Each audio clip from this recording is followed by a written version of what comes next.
What's up, guys? It is spring. It is that magical time of year when we get to start all of our seeds indoors. However, if you want to save money, if you don't want to break the bank and you want to learn some cheaper ways than going out every year and buying these basically plastic cell trays, which do have their place, don't get me wrong, but if you're a home gardener or a home flower grower, things like that, you don't need a massive amount of nursery space. Like these are nursery trays that might see 200, 300, 400 of these in a greenhouse, right? But if you're just going to grow a couple for yourself, in order to save money, let me show you some other things you may not have thought of that you can actually grow your seeds in. And stick around to the end for a gigantic, super secret bonus tip about your seeds that you're not going to want to miss. So let's go ahead and get started.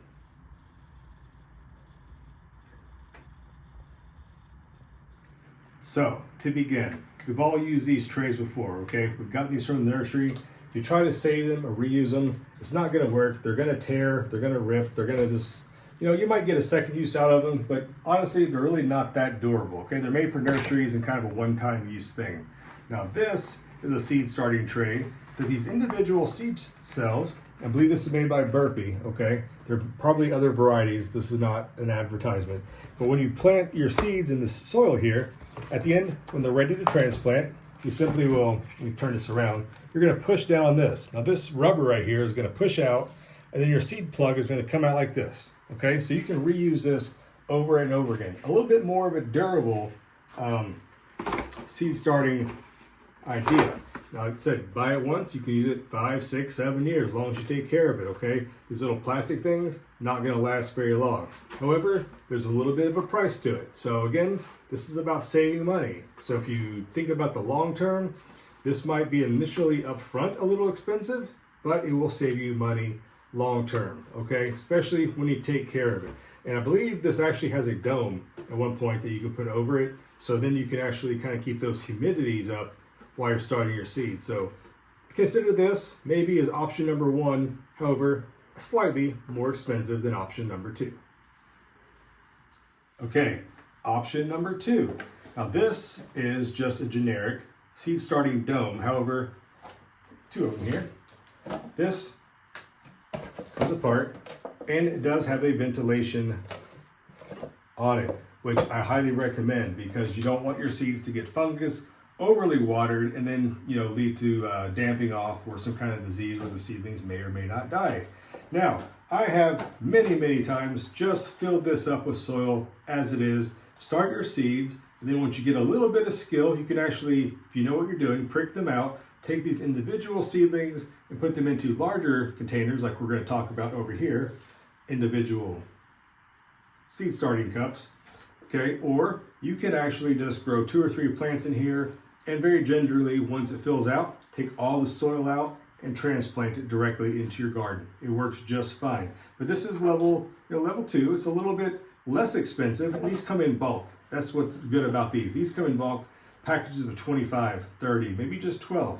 But you can grow a lot of seedlings in this, a lot. And they're reusable. These are like 5 or 6 years old. I've used these many times. And if you really want to, yes, you can put these seed trays in here just like this and go about it that way. So if you don't want to bother with pricking them out or transplanting them, yes, you can absolutely use them to start seeds in these old plastic 6-cell trays. So that's option 2. Let's look at number 3, a little bit more creative, okay? Also a little bit more cheap. So let's look at that.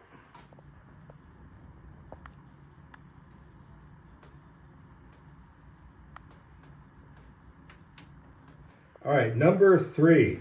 These are just food containers.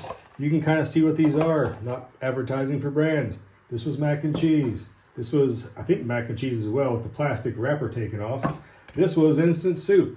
You know how many seeds I've started in these exact containers? Hundreds. These are several years old. They're a little bit more durable. Okay, as long as you take care of them, you can reuse them over and over again. Now, one thing to note, that is yes, they do not have drainage holes. So yes, you will need to put drainage holes in them. I typically don't, because when I first started growing seeds in the house, before I had this awesome plant room, I was pretty much using just windowsills. And if you don't want to start putting water trays and things like that under it, you're going to have to create a separate mess altogether, I was using trays like this that did not have holes in it. And I learned very carefully to water just enough not to overwater. Therefore, I did not waterlog and saturate my plants. So if you have that skill, by all means, use this. If you need to poke a hole in it, you are going to need a water or a bottom to your trays, which leads me to number 3, A or B or wherever we're at. These are just recycled food container lids, okay? These make great water trays for your plants. You know, honestly, you're probably going to grow these, use them over and over again, when typically people might just throw these away. Now, this is what the lid came from. I think this might have been Chinese food or something like a soup container. Yes, you can use this as well. Repurpose the things you have. You don't need to go out and spend more money than you already have. There are so many things in your house you can start seeds in. I don't have them right now to show you, but people use like egg trays. That's a classic thing. Start your seeds or your tulip bulbs or something in an egg carton. You know, why spend more money? You've already bought it once, reuse it. Which brings me to my last thing. Now if you made it this far, we are to the end. Go ahead and click that like button if you have liked it thus far, but I will show you the most super amazing thing I found. So again, talking about growing things in windowsills, not having the ability to have grow lights and grow rooms and things when I first started out. Go to the dollar store, the Dollar Tree, wherever you may shop and buy these. These trays were $1.25 each, okay? These were, I think, just listed as like drawer organizers or something like that. $1.25. These trays, a little bit wider, but also, I think they were $1.25.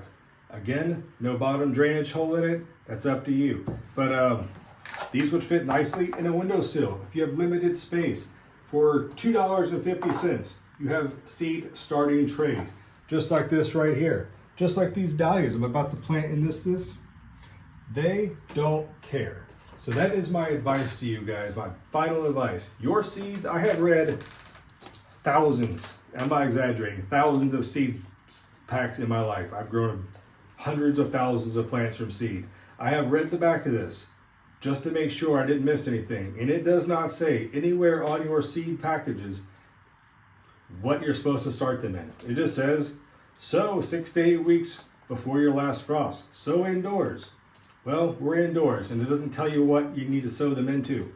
Okay, guys, be creative. Food containers, egg cartons, dollar store drawer organizers. Okay, you can spend hundreds of dollars getting grow lights and tables and lights and fancy seed starting things and these little water garden things and all that. That is a lot of money to grow not very much in the terms of plants. Now, if you're like me and I have huge gardens and I have several plots and things I do, I need to start a lot because buying that many plants would be financially, it would cost a lot of money, okay? You can grow plants exponentially from seed for pennies, literally half pennies on the dollar, as opposed to buying full grown plants from a nursery. But if you've seen the prices lately at your big box stores and farmers markets, it's getting kind of dumb. So this channel, where I started out, where it's always been, is about growing things from seed, doing things cheaply, and helping you be a better gardener by saving money. And also, when you grow from seed, you're going to be able to pick tons of varieties that you just don't find in the store. You go to the big box stores, your local hardware store, you're going to get jalapeno peppers, maybe a cayenne pepper, maybe a bell pepper. There's literally thousands of types of peppers, okay? Same with tomatoes. You're going to get your typical Romas and red slicers and mortgage lifters, or what have you. Hundreds of thousands of varieties of tomatoes exist. Once you learn how to grow something from seed, you can do it super cheaply. You can start your seeds indoors, save tons of money, and you know what? Your seeds won't know the difference and they won't care. And that is thunder and lightning. It's early March, which I don't have any idea why it's thundering and lightning this early in the season. So hopefully that means spring is here early, which is a good sign. So I need to get back to sowing some seeds. I'm a little bit behind this year, but you know what? That's okay because when you start your seed, it's okay to start a week or two late as opposed to a week or two too early, because you end up with gigantic plants. You have to keep watering, you run out of space, etc. So go outside, buy you some plants, like, some seed starting things like that. Get your seeds, get them ready to go outside. That's what I was trying to say, but you can do it cheaply and your plants won't know the difference. So until then, guys, I'll see you here on the Hillside. I'll be starting tons of rare and unique seeds this springtime, so do check back for more exciting things and some more progress here in the grow room on the Hillside. Till then, bye-bye.